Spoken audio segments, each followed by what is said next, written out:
Kaze mu kiganiro tera imbere, kiganiro mutegurirwa n'igisata co kumenyesha amakuru co mu bushikiranganje bw'intwaro hagati mu gihugu, iterambere rusangi n'umutekano. Mu kiganiro tera imbere cuno musi tuza kurabira hamwe ubworozi bwo mu kigo kijejwe kuramura imikangara y'intwazangabo ISP, aho boroye ubworozi butandukanye nk'inka, ingurube, inkwavu, eka mbere n'ibindi. Umuyobozi mukuru w'ishure kaminuza riramura imikangara y'intwazangabo atangura atubwira imigambi y'imbonoka zoza irangurirwa muri ico kigo nk'uburimyi bw'ibigazi, ubworozi bw'inka, inkwavu, eka mbere n'ingurube. Muri rusangi turagira ivy'uburimyi, turagira n'ibijanye n'ivy'ubworozi. Mu vy'uburimyi turafise ibigazi bitari bike, mbere biratanga umusaruro kuko kubera tudashoboye kugana ayo mavuta tuheza tukabikotesha, amafaranga avuyemwo agafasha mu bikorwa bitandukanye byo mu gipolisi. Hanyuma mu by'ubworozi nabwo turafise inkwavu zishika 41 hamwe n'inka 8 harimo 6 zikuze n'utunyana 2. Mu byo kurima byatanguye kera byo kurima ibigazi byatanguye mu mwaka w'ibihumbi 2011, si vya vuba. Ivy'ubworozi bivyo vya vuba kubera byatanguye mu mwaka uheze, aho twatangura korora inkwavu. Uwo mwaka naho twatanguye ubworozi bw'inka. Mu gutangura rero nk'ivy'ubworozi, nyakubahwa Kizigenza umukuru w'igihugu cy'u Burundi yaratubwiye yuko twoza turorora cyane cyane inkwavu. Ivyo rabihimiriza abarundi muri rusange, abapolisi turasigaye inyuma, tureza turatangura ubworozi bw'inkwavu.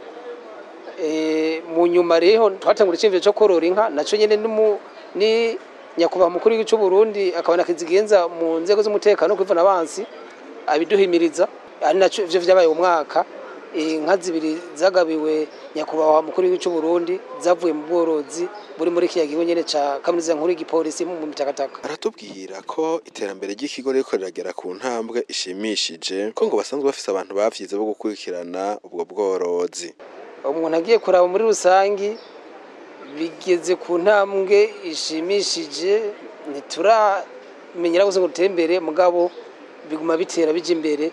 Twiteze yuko ni twamara kumenyera neza ubu bworozi buzoturonsa umusaruro ushimishije. Tugitanga ubworozi bw'inkwavu, ubugenzuzi bw'igipolisi bwarazanye umupolisi ajeje kuzikurikirana. Umupolisi asanzwe akora ivyo bikorwa vy'ubworozi bw'inkwavu, w'umuhinga muri ivyo, niwe yagera kurikirana izo nkwavu. Ku bworozi bw'inka naho butanguye, ubugenzuzi bw'igipolisi nyene baratuzaniye umusuzi ofisiye ajejwe w'umugoronome ajejwe ivy'ubworozi nyene, ariko kandi no mu bugenzuzi bukuru bw'igipolisi hariho umu ofisiye ajejwe ivyo bikorwa nyene. Baza baratuba hafi rero hagize ingwara cyangwa ikindi kintu kiza guhunganya ubworozi, baca batuba hafi kugira tubitondeke ku murongo. Ku kijanye n'umwimbu ngo haracari hagahaze kuko ivyatsi vyo guhereza inka vyaragabanutse muri iki gihe cici. Umwimbu nturagera ku ntambwe ushimishije nko kubijanye n'inka, kubera twiciye twinjira mu ci, akaba ata vyatsi vyinshi twari bwatere ngo bigere ku ntambwe yaho izo nka zo bifungura. Vyaciye bituma ivyo gukama bigabanuka. Nabundi ho dugitangura twarashobora kuronka amaritiro nka 10 ku munsi, ariko mu nyuma kubera iki cyace ginjiramwo ubwatsi bukaba buke ntivyasubiye kugenda ku murongo ushimishije. Ariko turafise umugambi wuko tuzorima ubunyene kuri uru rutasi, tuzorima ivyatsi vyinshi. Ivyo vyatsi bikaba bizodufasha kuronka umwimbu ushimishije. aratubwira ku bijanye n'imyiteguro y'ejo haza yuko bagiye kuzobandanya babungabunga ubwo bworozi kugira ngo ihindagurika ry'ikirere ntirizobasubize inyuma mu iterambere. Ku bijanye n'ubworozi bw'inkwavu twama turima tukarima ibijumbu kugira tubihe imivyuka ivuyeko, twama turima ibigori navyo nyene kugira tubigirire sondo maïs. Iyo sondo maïs no kunka irafasha. Hanyuma ku bijanye n'inka twarabanje turatera ku migungira mu itongo ringana ni hegitari 24 igipolisi gifise muri rya kaminuza yacu dufise, ariko ntitwifuza kugarukiriza ngaho. Uwo mwaka nyene turifuza kurima ivyatsi vyinshi, ari igice kinini c'iryo tongo dufise tuzoja turima mu bwatsi bukwiriye. Imivyaro yabwo tuyikura hafi ajya kwiranda, barafise ferme bama baturonsa imivyaro kugira dushoboye kuronka natwe ubwatsi boshobora gutunga izo nka. Ariko kandi ku ruhande hajya kwiranda nyene muri rya ferme baratwemereye yuko bazoba baraduha ubwatsi mu kurinda yuko dushikira gusoroma ubwo turiko turatera bwacu.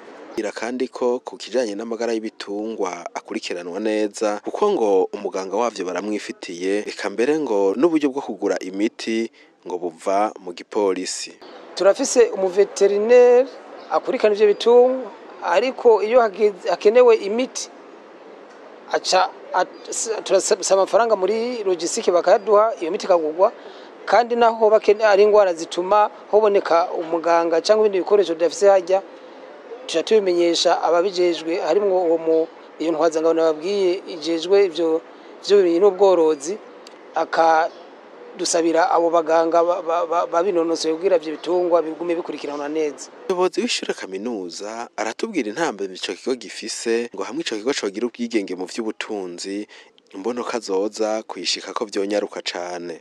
Intambamyi nyamukuru nuko iryo shure kaminuza y'igipolisi atabwigenge mu vy'ubutunzi ifise. Ivyo rero ni intambamyi yambaye kuko ico gitungwa kigwaye urinda kwandika ikete, urinda kuja gusaba amafaranga kenshi muri logistique niho yaduha muri biro logistique. Iyo hagize amafaranga y'umwungere turinda gusaba. Ivyo rero birahungabanya cyane cyane ivyo bikorwa kuko atari ibintu ufise aho uzurikora ko kugira ubuvuzi bugende neza, murumva yuko buheze bagahungabana. Twizeye ko mu myaka izoza ubwo bworozi bwatera imbere, umwimbu uvuye muri bwo ari buzoza urafasha kugira ubwo buryo bwose bukenewe bushobore kuboneka tutiwe turasaba. Ariko gushika ubu tubwiza gusaba amafaranga akenewe, ari imiti ikenewe, turinda gusaba. Ivyo rero biba bivuye kure, hari igihe biza atakintu kindi bikiza cyangwa bigaca bituma mbere nabwo bworozi bugenda nabi kubera atari uburyo bufise ngaho ukoresha uko bikenewe muri ubwo bworozi nyene. Abakozi dukoresha ntibakora bagononokewe kubera utwo dufaranga nyene tuba tuje duteba, baca bakora bigura intege, bigaca bituma bwa bworozi bwacu buhahungabanira. Izo nizo ntambwe dufise mu bijanye na burya bworozi n'uburimyi dufise hajya muri kaminuza nkuru y'igipolisi. Nduwimana Eric asanzwe ari we akurikirana ubworozi bwose bwo muri ico kigo, aratubwira uko ubwo bworozi bwatanguye, ivyo bahereyeko nuko vyakozwe. Iki kigo kiramura imikangara mu rwego rw'intwazangabo ISP. Twatanguye turubaka izi nyubakwa ziteye igomwe nkuko muzibona, hama haca habaho no kubaka inzu z'inkwavu, amakarapie, aho akazu kamwe kamwe nkuko mubibona kafise uburinganire bwa metero 50-60. Twatanguranye n'inkwavu 30, cyo twita ibisuguru bishika mu 10 n'izivyara 20. Hama turatera tuduka nkuko mugenzanje yabibabwiye, turashika mu nkwavu zirenga 100. Tumaze gushika mu nkwavu 100, ikigo caratubaye hafi. Aratubwira ibijanye n'inyubako z'ubwo bworozi, agira ko kandi anatubwira ubwoko bw'inkwavu zorogwa muri ico kigo, kambere atumenyesha n'umusaruro uri mu bworozi bw'inkwavu. Nkuko mwabibonye inyubako nini gusumvya inkwavu mwabonye.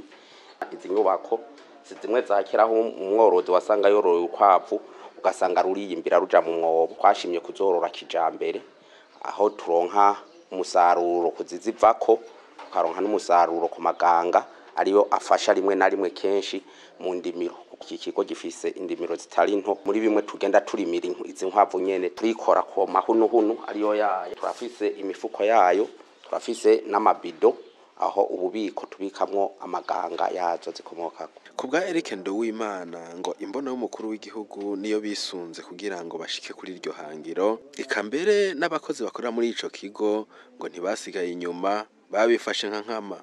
Twama twumva nyene icubahiro gituma ndabikunda kubivuga cane, niwe twisunga vyaduhimiriza ko kenshi avuga ati dukore amasaha 8. Muga mu kazi kacu ka gipolisi duhamagarirwa ko dukora amasaha 28 kuri 28. Rero mu gihe umuntu yoba aronse nk'akanya nawe yogira, murabona ikigo kiragutse, hariho bakeyi ngaha batanguye kubisaba yuko nabo bokorora bofatira kwa karorero babonye, n'abakorora ndibaza vuba ngira bazohava baroswa inyinshi tomoye ko nabatangura korora. Kandi n'inyuma yaho hariho nabo mwabonye boroye ingurube, ziya ngurube sizi gipolisi n'abapolisi bo ngaha nyene. Mu vyakuri umupolisi wese ahari niho ba muri posta cankwe kimwe bitango ni ku position yo korora ukwavu, kuko urukwavu ruroroshe kwikorako, haba kudufaranga haba no kurufungura. Kandi wanashima bavuga ati abahinga ni nyama ataco ifise yonona ku magara y'umuntu. Mu gusozera ijambo ryiwe, Eric Nduwimana aratumenyesha intambamye bahura nazo mu bworozi bw'inkwavu, agashimira cane ubugenduzi bukuru bw'igipolisi c'u Burundi uko bwafashe iya mbere mu mbonoka zoza y'2040 Uburundi bwifashe 2060 Uburundi buteye imbere. Intambamye ya mbere urukwavu birasabwa yuko akenshi uruba hafi cyane cyane ku ngaburo ubwatsi. Hama ikindi naco nk'intambamyi hari ico bita amacugane aragwira cyane cyane mu bworozi bw'inkwavu, kuko kuva kuri basokuru twamye twumva inkwavu atari ubuziriko ziragwizwa ku murindi kubera ibi vya kijambere. N'ahandi nta hantu wasanga nkuko kw'inkoko umuntu yashoye inkwavu nyinshi nk'ijana-200. Rero ubu turiko turacagwiza, turi ku murindi, kandi turashimira ubugenduzi bukuru bw'igipolisi nabwo bwiyumviriye yuko hampande yo gucungera umutekano w'abantu n'ivyabo ko nabo tegerezwa kwerekana ishusho nziza, ndetse na yambo nakazoza bavuga ati mu 2040 igihugu cifashe, mu 2060 igihugu giteye imbere. Niyo ndinganizo igipolisi naco gitareza amaboko kivuga ati tegerezwa kujana n'indinganizo y'igihugu. Rero nk'umuntu abikurikirana twarateye akamo, kuko tumaze gushika ku nkwavu zirenga 140 ngahe harabayeho kumanza ko tuzikura kugira ya macugane ntabandanye yigaragaza bwa bworozi dusange ataco bukitumariye. Twarazikoze ko rero ubu twaradodoye, hariho ama centre nécessaire yo kuzigwirizamwo ku rwego rw'igihugu za Cibitoki n'ahandi. Turiteze yuko vuba aho batangura kuzihera abene gihugu izo nshasha zidafise ibibazo, ko natwe mu bugenduzi bukuru bw'igipolisi kumbure nabwo buzohava bushikirwa n'ikigo naco kikaja gishikirwa muri rusange. Freddy, umukozi asanzwe yahirira inka muri ico kigo ISP, aratubwira igihe yatanguriye ivyo bikorwa, ico yakora mbere yuko aza muri ico kigo, eka mbere aratubwira akarusho karimwo afatiye ku buzima bwiwe bwa kera. Nkaba natangiye kwahira inka ndi mutonya mfise nk'imyaka 8. Se haragera yuko mva muhira ndaja mu tundi duce dutandukanye, ahantu ku ntamba niho nahereye, hama niho baca banzanino. Ubuzima n'ukuri bwari bugoye cyane, kuko twebwe aho tuba twegereye ikibira, nta n'iminota 30 yohera ntarashika mu kibira. Naragenda nko guca imigano yumye nkagurisha. Ubwo nibwo buzima narimbaye mu kweri. Yego nta kandi kazi nakora tarako, byahira nkakugira byose turabikora. Kamaro mfitiye niko bampemba, nkaguramo impuzu nshobora kwambara canke ibitungwa, kiretse n'agaparasera bishitse nyene bampenze udufaranga dufadika, nkashanda kagura nta ngorane kabisa, ndashima. Aratubwira kandi imigambi afise, akagira ko anatanga impanuro kugwaruka rwa kino gihe ko bakwiye gukura amaboko mu mpuzu, kandi bakagira ivyiyumviro vya kazoza keza. Imigambi ifise niko novuga ati nk'ubu bashobora kumpemba gaca nduga ruguru ubu kubera ubu bako baravomera ibirayi gaca mvuga ati murindi iki nanje ni kugura imbuto ntere kugira nanje umugambi uduge. Ndabashimira kuko bankuye iyo ndashaka ndashima kabisa ahubwo n'abandi iyo bazigwiza nyene n'abandi bakaza bakaboneraho. Yego ico nobahanura niko bova mu ivyo barimo ko hari igihe usanga abandi bana bangana nkanje igikorwa bakora ari cyo gusopa abantu noneho nanje rero ico ntabwo ico ndabipfuza ahubwo nipfuza ko bovayo bagakora nkuko natwe turakora. Akamuno batera niko abwo bavuga ati bafise ingorane zitandukanye bashobora guca bavuga ati tijengeye kuri impuzu zizimvye gusa suko ahubwo bakwiye nyene gukora umugambi dufate bakavuga ati jewe ngire ntera amasho aya masho ni yera nzoronka umugambi nce nkuremwo ico nshaka. Lieve nawe nyene umukozi wo muri ico kigo aratubwira ivyo ajejwe akatubwira n'akarusho abona mu bikorwa vyiwe vya misi yose agashima kandi ngo iyo umuntu agendeye ku mpanuro ni ivy'igiciro mu iterambere. Ku bintu sanjwe njejwe muri iki kigo ca ESP nkurikana ubworozi bw'inkwavu. Ubworozi rero kuva butangura ngaha twatanguranye nageze ngaha hanze mu babanye mbona umuntu afise urukwavu ariko aragurisha ndaruguze uwo ndarubikije ndagatirondera impfizi urushireko ararushirako rwarageze ngo ruravyara rwari rwavyaye 5 rumirira nkuko nyene.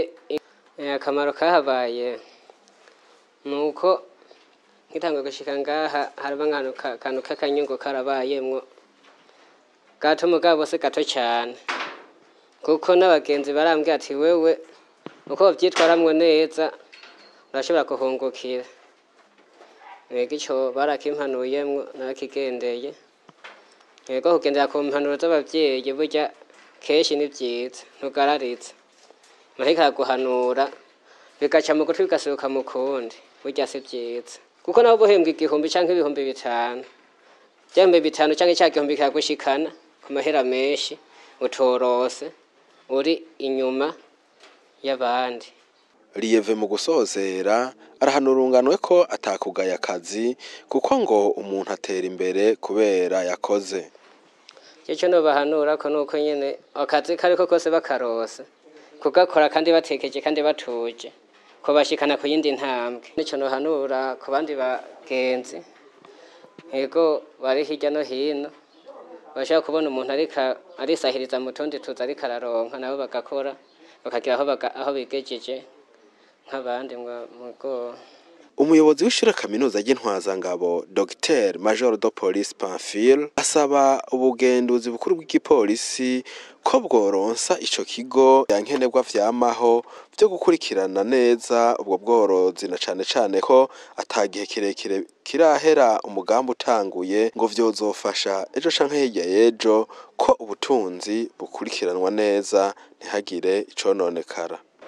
Ikintu twosaba muri rusange nuko uboneka uburyo buvamwo ivyo vyankenerwa vy'ubu bworozi bazanye ubwo buryo bukaboneka bukaja à la disposition y'ubuyobozi bw'iyo kaminuza yacu bizotuma ubworozi butera imbere. Ariko bitagenze uko turabona yuko ubwo bworozi buca bugenda bucumbagira na cyane ko butari bwashinga imizi ngo dushoboye kuronka ivyankenerwa vyose bivuye muri ubwo bworozi nyene. Turiteze ko ni ahari imyaka 2 cyangwa 3 bugashinga imizi atakintu bizosubira kugoza ubugenduzi bw'ipolisi kuko ibizoba bikenewe byose bizaba vyavuye muri ubwo bworozi nyene bwacu. Aha ni ikiganiro tera imbere cuno musi kirangiriye mugira aho muba mwubahwe murakoze. Ukunda Burundi gihugu c'amavukiro ndeka ndakwiginagure we mwiza horana iteka we wambaye byinshi wambaye ubutore n'ibanga wambaye ubutwari zo gutera iteka ndaguhaye impundu zo gushima imyaka buraro n'uburamuko zo guhaye imyaka ndagukunda Burundi uzokwama ku mutima ndagutera iteka mu bikorwa wamutera imbere nk'umuzinga nzokwibuka iminsi yose ko ari wewe wanyibarutse wampaye kujya no kuryama niwe buhibwe bwanje